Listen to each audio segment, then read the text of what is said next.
Ito, matindi, palaban talaga itong sila Senadora ah, Risa Hontiveros at ang ngayon ay Congresswoman na si Laila de Lima. Si Aguirre yan, hindi pinangalanan. Kasi siyempre, hindi pa naman na ipafile yung kaso. Pero ako, malinaw yan. Sinabi na dating sekretary. Sino ba naman ang dating sekretary na nanggipit kay Laila? Galapalan talaga. O, di si Vitaliano Aguirre. O, di ba Ralph? O, tama. Sabi ni Ralph Anthony Sweets, ano? Shout out kay Gilbert Araneta, kay Rinaldo Gonzales. O, sabi ni Rinaldo, at last. O, Percival Tabaw, shout out sa iyo. O yan mga kabunyog, tama yan. Gustong makita ng taong bayan na yung mga nanggipit sa iyo, Congresswoman Laila de Lima, talagang paparusahan. Tama yun. Sila Aguirre, dapat nga si Roque kung nandito pa, isama mo na. Sabagay kahit naman nandun, kasuhan mo rin. Ay di ba yan yung mga nagsobrang ng basto sa iyo, si Harry Roque. Isama, sana isama yun. Mga kabunyog, mga kababayan. Ang maganda dito, talagang ito ang pagkakaiba ni Laila de Lima at ni Risa Hontiveros kay Leni Robredo. Alam nyo, ang tao may kanya-kanyang karakter. Si Leni Robredo, matibay din ang paninindigan. Kaya lang, iba naman yung style ni Leni. Si Laila sa si Risa, talagang palaban. Talagang palaban. Si Leni kasi palaban din pero hindi yung makikipagpukpukan. Pero ito hindi. Si Laila, kala ko nga hindi niya kakasuhan yung mga nang sa kanya, nang umapi sa kanya. 'Di ba? At least sabi ni Senadora Laila, pinalampas niya lang daw ang eleksyon kasi busy daw siya nung eleksyon. Pero ngayon, panahon na ng pagtutuos. Panahon na ng paniningil. Yun. Yan. Tama, Panahon na ng paniningil. Maganda niyan, Congresswoman Laila, kung may mga nakaupo pa ngayon sa pwesto, nandyan pa sa gobyerno, nakasama sa mga nangapi sa'yo, kasuhan mo sa ombudsman. Baka naman si Rimulya na ang ombudsman sa panahon na yan. Makakaasa ka ng dyan, mabilisang aksyon. 'Di ba?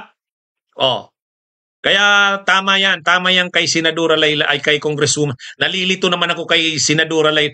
Ang kasi dito ni Laila, ang kalibre kasi nito pang senadora eh. Sino ba yung mga na yan dyan? Sino ba yung mga kakasuhan dyan? Sigurado na tayo si Aguirre. Sigurado na si Aguirre. Sino pa ba ang mga naging kasangkapan dyan? Ano yan? Grabe ang dyan. Grabe ang ginawa nila kay Laila noon. Talagang ginamit nila yung makinarya ng Estado o ng gobyerno para gipitin si Laila. Akala ko nga wala na yon. Ay di ba nung makalaya si Laila de Lima, nang in-interview siya, sabi niya, kakasuhan ko ang mga naging instrumento, naging kasabwat, naging nagpagamit para kasuhan ako sa mga malisyusong kasong ito. Matagal akong naghirap, matagal akong nagsakripisyo, nagtiis, sa gawa-gawa lang ng mga kaso. Yun, hindi ko papalampasin. Akala ko wala na. Hindi ko na rin akala ko wala namang plano. Ngayon lumabas na, nagsalita na si Laila. Kasi nga naman, hindi siya tinatantanan. Imagine niyo mga kabunyog, na-acquit na siya, na-acquit na. Tinuloy pa rin, nagkaso pa rin sa Court of Appeals. Yung Court of Appeals naman, binalik na naman sa MRTC ng Muntinlupa. Another acquittal na naman. Na-acquit, tapos na-reacquit. Imaginin mo ang pinagdaanan ni Senadora Laila de Lima. Na-acquit na, muli na naman, dapat sana mag-set in na yung double jeopardy. Hindi. Talagang itong mga pwersa ng kadiliman, dinala pa rin sa Court of Appeals. Ang Court of Appeals naman, sinang-ayunan. Binalik na naman sa RTC ng Muntinlupa. Finally,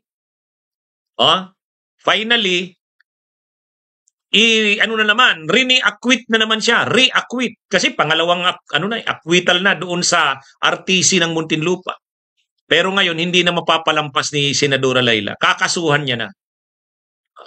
Malamang si Kalida isasama, Jennifer Jel, tama ka, anyway, ito naman ki Senadora Risa. Ito, matapang din si Senadora Risa. Nagpapatulong na siya sa NBI na hanapin, mag-imbestiga tungkol dito sa Michael Maurilio na to, na alias Rene. Humingi na ng tulong si Senadora Risa sa NBI para paghahanda sa pagsasampa niya ng kaso dito sa alias Rene. Hindi lang itong alias Rene ang kakasuhan ni Risa. Sabi ni Senadora Risa, lahat ng mga tao na tumutulong, lahat ng mga tao na nasa likod dito kay alias Rene, kakasuhan niya rin. Yun, tama yun. Alam nyo, matagal na panahon na ang oposisyon, ang mga tulad nila Laila, nila Leni Robredo, nila Risa Hontiveros ay kinakasuhan ng gawa-gawang mga kaso. Panahon na ngayon na mag-counter naman. Hindi pwedeng laging nasa depensa na lang. Hindi. Kailangang mag-counter. Mga kabunyog, mga kababayan. Kaya tama yung ginawa ni Senadora Risa Hontiveros. Kasuhan niya, hindi lang yung Michael Maurilio na yan. Yung mga nasa likod niyan. Kasi sigurado talaga niyan, may mga nagpapagalaw dyan. Kaya tama yun, humingi na siya ng tulong sa NBI. Humingi na siya ng tulong. Ngayon lang. Mga kabunyog, yan yung Kaya, yung sabi ni Senadora Risa na gagawa siya ng legal actions laban dito kay alias Rene. Yan, tinutuo na ni Senadora Risa. Ngayon lang, katatapos lang.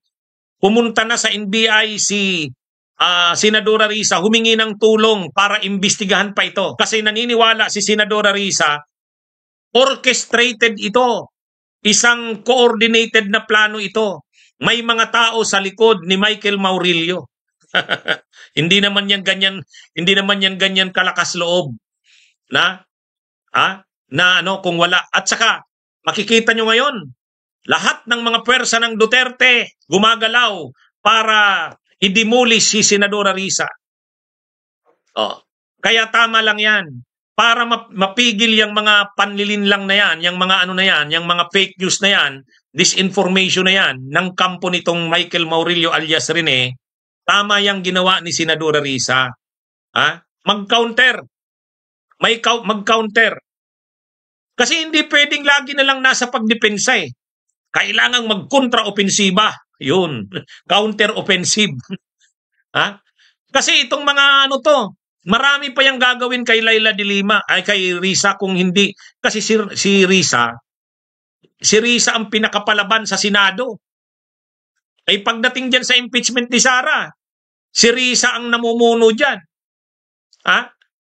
Sa harap ng mga ginagawa nila Escudero, nila Cayetano, at nandyan na sila Marcoleta, sa harap ng mga gagawin nila Amy Marcos, para ipagtanggol, depensahan, protektahan si Sara, si Risa ang talagang matibay na maninindigan dyan.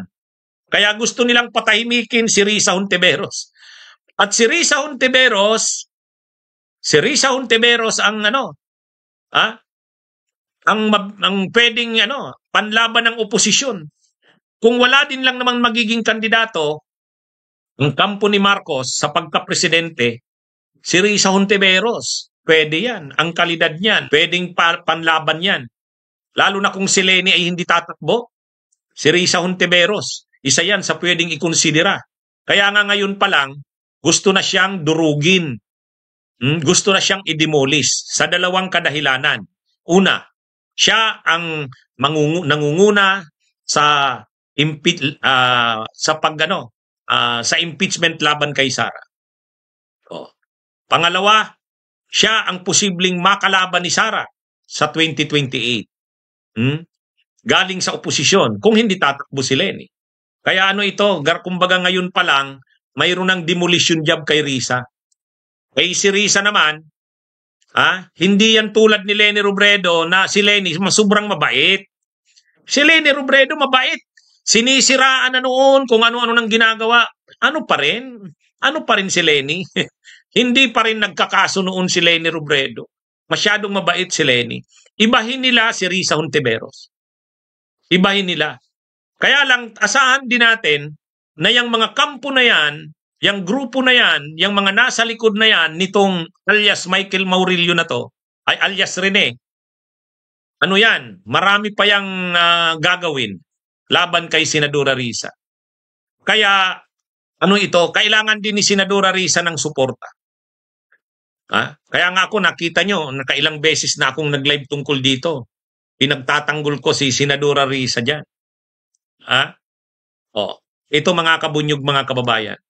So nakikita natin dito ang dalawang babaeng leader ng oposisyon.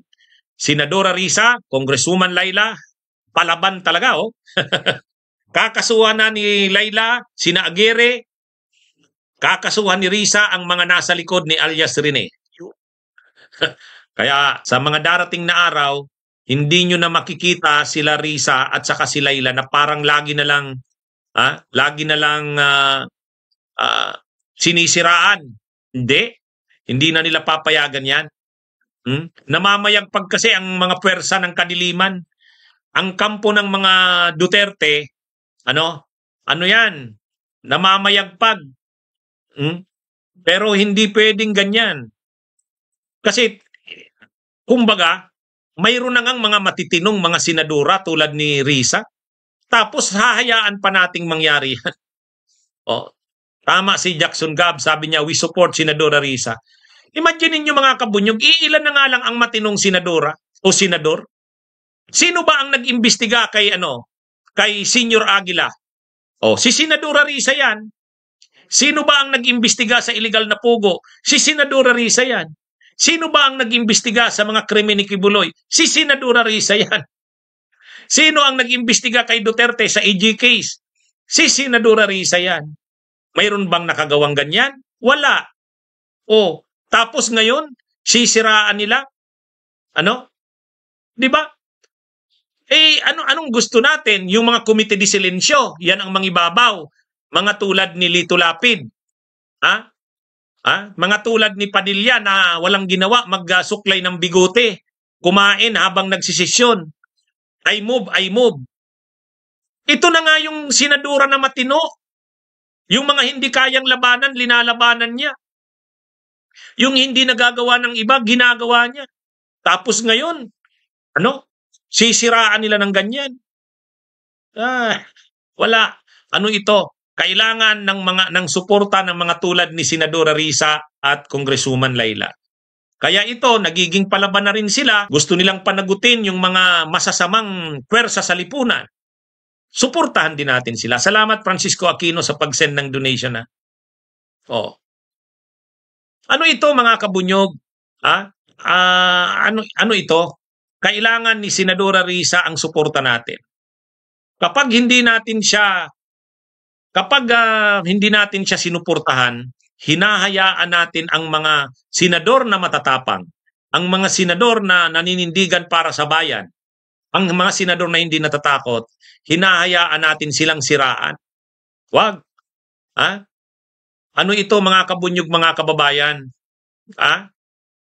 Yang tungkol kay Alice Guo na diniklara na ngayon ng korte na hindi natural, hindi Filipino citizen. Sino ang nasa likod niyan? 'Di ba nagtulungan diyan? Ang pangunahing nagtulungan diyan si Senadora Risa at si Gatchalian. Yung Senior Aguila nang halos si Senior Aguila ay nagsisimula pa lang doon ng pag-create ng kanyang kulto. Parang katulad ni Kibuloy. Nagsisimula pa lang doon sa Socorro, sa Surigao del Norte. Sino ang nag-imbestiga kay Senior Aguila para matigil ang mga ginagawa nito? Si Senadora Risa Hontiveros. Yang pogo, illegal na pogo, si Senadora Risa Hontiveros.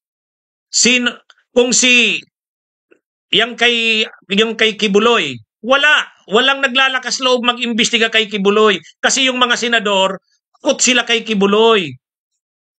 Kasi lahat halos ng senador may utang na loob kay Kibuloy. Takot sila kay Kibuloy. Pero sino lang ang nag-imbestiga kay Kibuloy? Si Senadora Risa. Nung nag-iimbestiga nga, nagkakaroon ng hearing tungkol kay Kibuloy, walang ibang senador na nandun, si Senadora Risa lang. Oh. Ngayon na naman, dito na naman sa impeachment ni Sara, silang dalawa ni Coco Pimentel ang lumalaban. O nawala na si Coco, sino nang natira? Si Risa Hontiveros na naman. Salamat na lang, nandyan pa si Gatchalian. Nadagdagan ni Bam Aquino at ni Kiko. Nandyan, sana suportahan din siya nila Soto at Lacson. Pero si Risa Hontiveros pa rin ang matibay na maninindigan dyan. Ha? Hindi yan Maka Duterte, hindi rin yan Marcos. Independent yan si Risa Hontiveros. 'Di ba? Parang attorney insurrecto yan. 'Di ba? Independent. Kung mali, mali. Kung tama, tama. Yun. Kaya ako, nagsishare ako sa ano nila, ni Risa eh. Ha? Di ba? Tapos ngayon, kakasuhan ng mga ano ito. Sabi narinig ko si yung dating kongresista ng Negros Oriental na DDS, si Jing Paras. Kakasuhan daw nila sa Ethics Committee si Risa Hontiveros. Ipapatanggal daw nila sa pagka-senador. Wow. Ha? Ha? Obvious naman kung sino yung sino ang nagmamaniobra doon sa Michael Murillo na yon. Pinakita naman natin yung ebidensya. Yang Michael Murillo na yan alias Rene ang lumapit sa opisina ni Senadora Risa. At voluntarily nag-offer siya na siya raw ay tutulong, magtitistigo. Ilalabas niya raw ang kaapihang pinagdaanan niya kay Kibuloy. Nakita natin sa thread ng email. Malinaw yun. Ibig sabihin, kung siya ang nag-present ng sarili niya na magtitistigo siya, bakit kailangan mo pang bigyan ng 1 million? Diba? Wala naman pera si Senadora Risa Hontiveros. Kung mayroon man pera ang opisina niyan, kakaunti lang yan. Hindi yan gagamitin sa mga testigong ganyan. Saka hindi ugali yan ni Senadora Risa. Mas ugali pa yan ng mga DDS. Pero kay Senadora Risa, hindi yan. Wala sa ugali ni Senadora Risa. Kaya tama lang na mag-counter si Senadora Risa para maturuan ng leksyon yan. At tama lang yan. Wag lang yung Rene na yan, alias Rene ang kasuhan. O tama, nakalimutan ko. Salamat sa paghabol. Kabunyog Silya pagtakhan. Yung mga pastillas scam sa Bureau of Immigrations, sino ang nag-expose niyan? Risa Hontiveros. Ha? Di ba? Sabi ni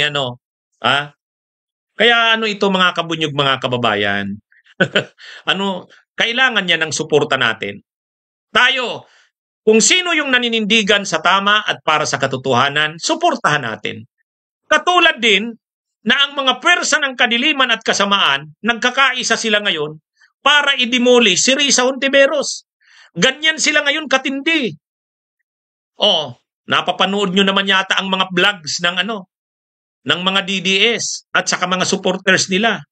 Sinisiraan si Senadora Risa. Si Senadora Risa na nga ang gumawa ng mga tama. Si Senadora Risa na nga ang gumawa ng mabuti. Si Senadora Risa na nga ang lumaban sa mga puwersa na walang nagdidare na lumaban. Di ba? Imagine niyo ang mga nilabanan ni Risa Hontiveros.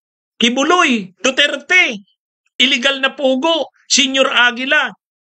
Mga nilabanan ni Risa yan. Matindi yan. Yun lang kinalaban niya yung mga Pogo, yung illegal na Pogo. Imagine niyo kung ilang trilyon na pera ang involved dyan. Binangga niya. Actually, kahit seguridad niya, delikado dun eh. Di ba? Delikado. Pero hindi siya natakot. Hindi natakot. O ngayon, anong kailangan niya? Kailangan niya ng suporta natin. Ako ang magagawa ko, i-vlog ito. Araw-araw kung kailangan. Di ba? Kaya sabi dito ng mga nagko-comment, hindi na daw ako napapagod, paulit-ulit na ako tungkol kay Senadora Risa. Yan talaga, yung maitutulong ko. Ako ang maitutulong ko. Ano ito? i-discuss itong issue na to. Ha? Malinaw naman dito, may mga nasa likod ng alias Rene na yan. Ha? Kaya mga kabunyog, mga kababayan, salamat sa inyo. Actually, kanina bago ako nag-start, kaya medyo na late ako, may tumawag sa akin. Sabi niya, attorney, ina-appreciate namin ang mga ginagawa mo. Sabi ko, salamat. Alam nyo, nakakapagod din tong ginagawa ko, pero yung mga appreciation ninyong ganyan, ang nakakapalakas ng loob ko. Sabi nila, attorney, kasi ikaw, ang nakikita namin sa'yo, yung mga nangyayari sa Pilipinas na ipapaliwanag mo. At saludo kami sa paninindigan mo. Sabi ko, salamat. Ito yung mga bagay na ang mga tulad ni Laila, ang mga katulad ni Risa, kailangan nila ng suporta natin.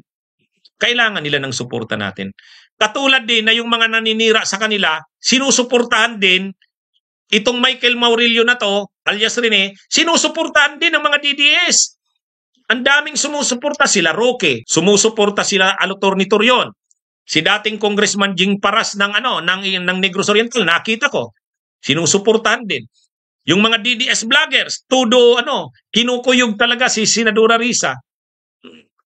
I-counter din natin, suportahan din natin. Anyway, nakikita naman natin kay Senadora Risa, palaban din siya. Hindi niya to hahayaan na ganyan lang. Kaya suportahan natin. Okay? Actually, nag-a-arrange ako ng interview. Sabi ko gusto kong ma-interview si Senadora Risa. Naghahanap ako ng contact. Wala naman kasi akong direktong number dyan. Hindi naman ako sikat. Alam nyo mga kabunyog, hindi naman ako yung tipong mayroong contact sa mga yan. Wala. Hindi po ako ganun. Alam nyo naman, hindi ako nag-i-interview. Pero sa pagkakataong ito, parang gusto ko mag-interview para marinig ninyo talaga yung talaga yung issue sa likod ng ito. Kumukontak ako kay Senadora Risa. Sabi ko, pwede bang ma-interview si Senadora Risa? Hayaan nyo. Si Laila, pwede ko ring ma-interview yan. Wala lang kasi akong mga cellphone numbers niyan. Hindi ko rin friends yan sa Facebook. Pero maganda yata, ma-interview din natin. Okay? Gusto nyo ba ng ganon, mga kabunyog? Interviewin din natin sila. Okay? So, magandang araw sa inyong lahat, mga kabunyog. Mabuhay po tayo. Buhay tayo. Bunyog, halikan na kasama ka. Bunyog, kapag buklod ay may pag-asa. Luzon, Visayas, Mindanao, isa ang pananaw. Sa bagong Pilipinas ang bunyog isisigaw.